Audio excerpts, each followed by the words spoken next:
Hey everyone, Erica with K here. It is that time of year where a lot of us get seasonally depressed or we acknowledge our depression more than we usually do. I don't particularly get seasonally depressed, but I do have depression. I've had depression since I was a teenager when my parents got divorced, and I just went into a depression where I couldn't get out of my car if I was driving somewhere. All I could really do was sit in my car, listen to sad music, drive, never leave my car, and listen to sad music and cry. That was all I could really do during a particular time in my life where my friends had to intervene and come in my house and grab me out of bed and be like, you have to come out with us, you have to get out of your house. So I do know depression and I do understand depression.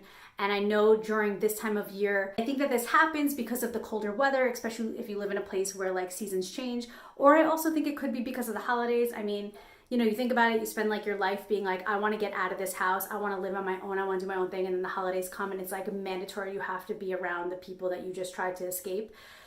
I'm not even trying to insult anybody, I'm just being as real as possible with you guys. So I want to talk about the ways that I help myself try to get through depression. And now I know that depression is not something that it's an on-off switch. It's not.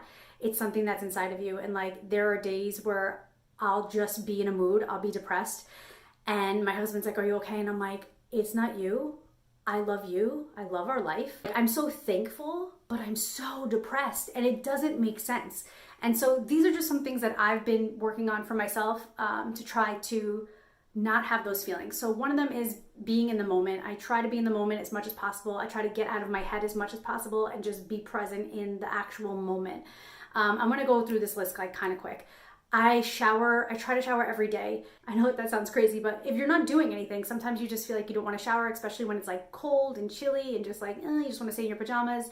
Trust me on this, you're going to want to shower. Listening to good music, good, happy, upbeat music, even if it's not come on, get happy, even if it's just music that you really like we really like Everclear, and we like to listen to Everclear on Pandora. That's just something that we like.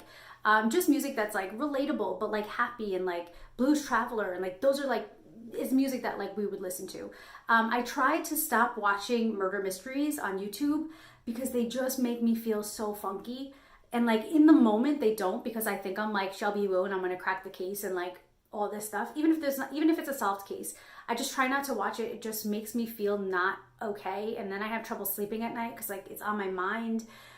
And I just think of how awful people are in the world, and it just messes with me mentally. So I try not to do that. And I actually had said to my husband, I'm hey, if you see me watching stuff like that on YouTube, can you just kind of snap me out of it? I don't want to be watching that stuff because it kind of gets me. I make time for things like crafts and things that I generally enjoy doing, selling on Poshmark, or doing my makeup, or silly things like cutting my toenails, or giving myself a haircut. The last time I cut my hair, I did a little too short, so I was kind of upset about it. So I actually looked up inspo for new haircuts that I'm going to do in the future, which made me feel good. This definitely links into my ADHD, but I try to be on a schedule for the morning and for the night.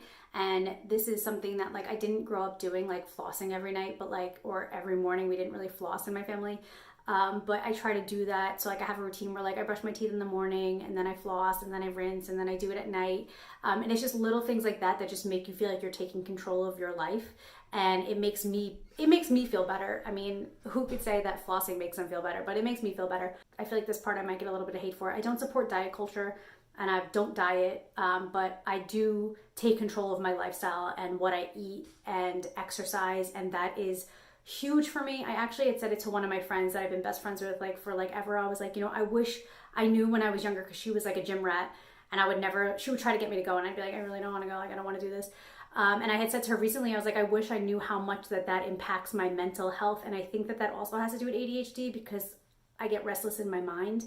And if I'm physically burning energy, it helps me. So it helps me with depression, it helps me with my ADHD. So those are things that I make time for. Yes, because I want to see change in the way I look. I want to be happy with the way I look or the way I feel when I look at myself, but also because it mentally helps me. It literally mentally changes the way I feel. And it helps me not be depressed. And lastly, we started taking control over our days. We started saying no to things we didn't want to do. We started not participating in events that didn't make us feel good, or talking to people who didn't make us feel good, or people who would just pick fights with us. We just X'd out any of the negativity that came from outside sources. And we try our best not to talk about people. So like if we start talking about something, we'll just be like, okay, let's not get stuck on that. We have a really great life and let's talk about positive things. So I think that loops into being mindful, being aware, and just taking control of the things that you can take control of. And so that's things that have helped. At Rockstyle, that's my hair, scalp, and skincare line. 10% of sales gets donated to a cause that I want to donate to that month. And this month, a friend of mine is going to be doing a walk, I believe it's next month, for the American Foundation for Suicide Prevention, and we are donating 10% of sales towards her marathon entry. Please don't think that this is this is not a cry for help from me. I'm doing good. I just want to make sure that there are resources for people out there who do struggle and who have a harder time getting out of it. It's hard. It's really hard. This is to support anybody who is feeling that way. All the information will be linked down below, and there is help out there, guys. So if this is a video that you have been looking for and this resonates with you, there is help out there. And just because you're depressed doesn't mean that you're suicidal. I understand, but I do just want to put this information out there. So let me know down below what things kind of help you guys out. So I love you guys so much, and I will see you next time. Bye.